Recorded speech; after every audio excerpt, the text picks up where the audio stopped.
Here at Generation Tech, we're all about transparency. And in our last video, a lot of you guys asked me about this fried chicken on my desk, this drumstick. Well, actually, it's not a drumstick. It's what I like to call a conversation starter. You see, I walk around carrying this thing in my pocket, and I whip it out, usually in enclosed spaces where people can't get away from me, and I just see how people react. All right.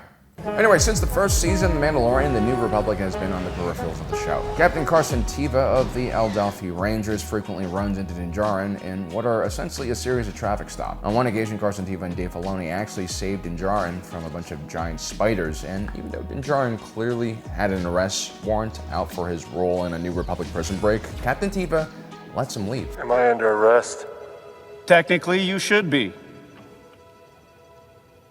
But these are trying times. You see, Captain Carson Teva is a veteran of the Galactic Civil War. He fought in the Rebel Alliance, and I'm pretty sure he saw some crazy stuff. I mean, he was there with the rebellion from the very beginning. I served during Alderaan. It's a pretty one-sided battle. And you know, back then, Rebel units would just get wiped out like that. Happened all the time. Which probably explains why Carson Teva is not really the type to care about chicken shit offenses like when Din Djarin buzzes a civilian liner with his M1. Carson ultimately understands that in the Outer Rim, you can't just try to enforce every stupid rule and regulation that the New Republic passes. It just wouldn't work out here. In the core, it might be necessary because it's overpopulated and like these regulations might actually prevent death and destruction, but in the Outer Rim, it's basically the Wild West. And as an ad hoc sheriff in this area, Carson Teva would much rather have decent people like Din Djarin on his side in case he needs a few extra deputies to deal with pirates, Imperials, or whatever nonsense he has to face. And Carson Teva sees the writing on the wall. He's a veteran of the Galactic Civil War. He knows exactly how dangerous the Empire can be, even in its weakened state. There's something going on out here. They don't believe it on the core worlds, but it's true. These aren't isolated incidents. They need to be stopped before it's too late, but we can't do it without local support. Captain Carson Teva is exactly the type of New Republic officer that the Imperial Remnant should fear. Commander, your hit-and-run operations are gaining too much notice. If we are perceived as anything other than a group of unorganized remnant warlords, the New Republic will increase their efforts to hunt us down. Now, some of you guys might be wondering, why are they casting this slightly overweight elderly Asian man in what should be like a more action hero type cop role? I mean, he kind of looks ridiculous in his orange flight suit. Might as well be a target for Imperial Remnant TIE fighters to shoot at. But there is a good reason why they did this. Generally, guys that are Carson Teva's age and have his level of experience and competence don't end up doing patrols in the Outer Rim. Carson Teva should probably be higher ranking than just a captain. The rebellion had huge casualties in the first years of the war, and battlefield promotions weren't just common, they were necessary to keep the fight going. Just read Twilight Company, Rebel starfighter units, Rebel infantry units usually suffered well over 100% casualties throughout the course of the war.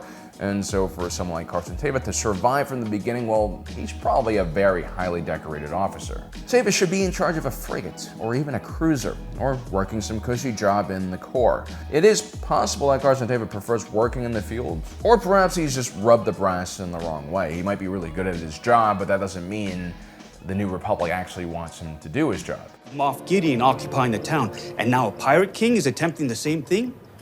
These events could all be connected. I think that's a bit of a leap. Really? Because I'm hearing Moff Gideon never made it to trial. What? Captain, this isn't a rebellion anymore. We have a structure now. Mon Mothma is still the Chancellor of the New Republic at this point. She hasn't retired yet.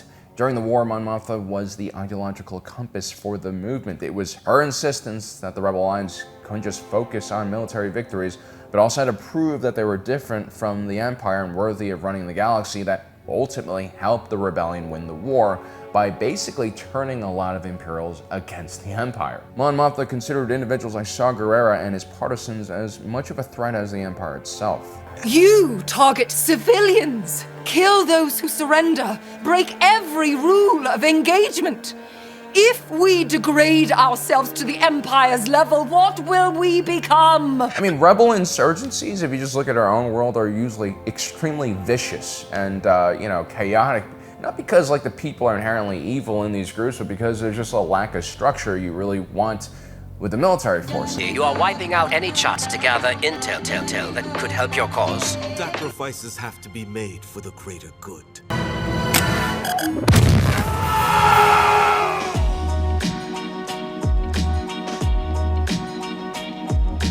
hiring a pacifist to, watch over such a violent group of people might have been a great idea. The time has come to force their hand.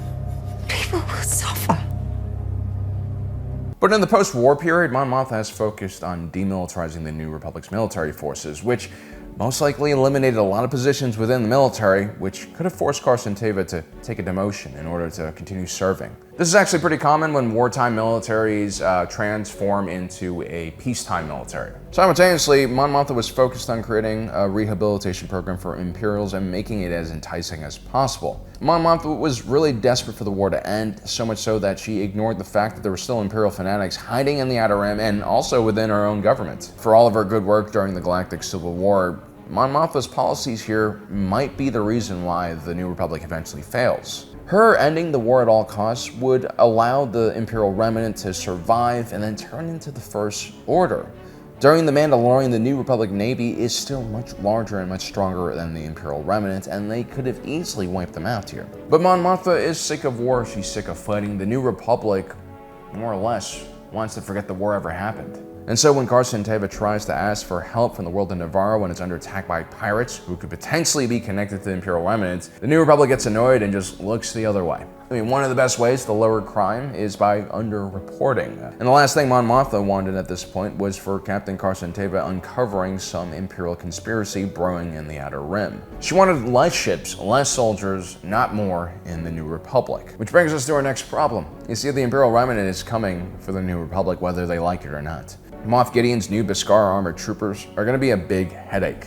And right now, the only thing that stands in their way are the Mandalorians that just happen to get involved. The Mandalorians, under the leadership of bo-katan might not be as militaristic and capable in a fight, but they are far more rational and agreeable as a faction. Their alliance with Navarro and Plaza 15 are a good indicator that eventually the Mandalorians will request some kind of diplomatic relationship with the New Republic. But let's not forget that, Carson Teva and Din Djarin's relationship are basically the only connection that these two groups have right now. Carson Teva and Din Djarin are both reasonable men, and I see the beginning of a beautiful relationship between these two, but just like Romeo and Juliet, it's a doomed relationship because neither side really accepts the other. Clear out, Blue Boy. The New Republic isn't welcome here. Look, the Mandalorians and their love for independence and freedom is amazing. I really love that about them, but any feelings of anger or resentment towards your coworkers? It's really not going to be compatible with the New Republic or any other central government that's trying to run the galaxy. Are you experiencing any undue stress due to work or personal matters? The Mandalorians aren't even libertarians or anarchists. They're more like tribal nomads. They're apolitical for the most part, and all I really care about is their own tribe, clan. I mean, the only reason Carson Teva kept on pulling Din Djarin over was because he had the Star Wars equivalent of no license plate, no license, non-matching VIN numbers on several components of his starship, and probably way too many illegal modifications. Mandalorians, of course, are just not going to understand why this is a problem. And there's a huge cultural disconnect, and I don't think the Mandalorians are going to budge as usual, which is why for thousands of years we have been on the verge of extinction. Even though we as the audience know that the New Republic and the Mandalorians should team up together against the Imperial Remnant, that's probably not what's going to happen. I think the Empire is ultimately going to turn the Mandalorians against the New Republic. Remember, Moff Gideon is not just a normal Imperial warlord, he's an ISB officer. He's well-trained in espionage, propaganda, and misdirection. His mole, Elia Kane, is already responsible for turning Dr. Pershing into a potato, and she also helps stop the New Republic from aiding Navarro. This is just the beginning, the tip of the iceberg of the Imperial Remnant completely undermining New Republic governance. I mean, they're gonna just keep sending these people in there. And the New Republic's rehabilitation program has made this very easy to do.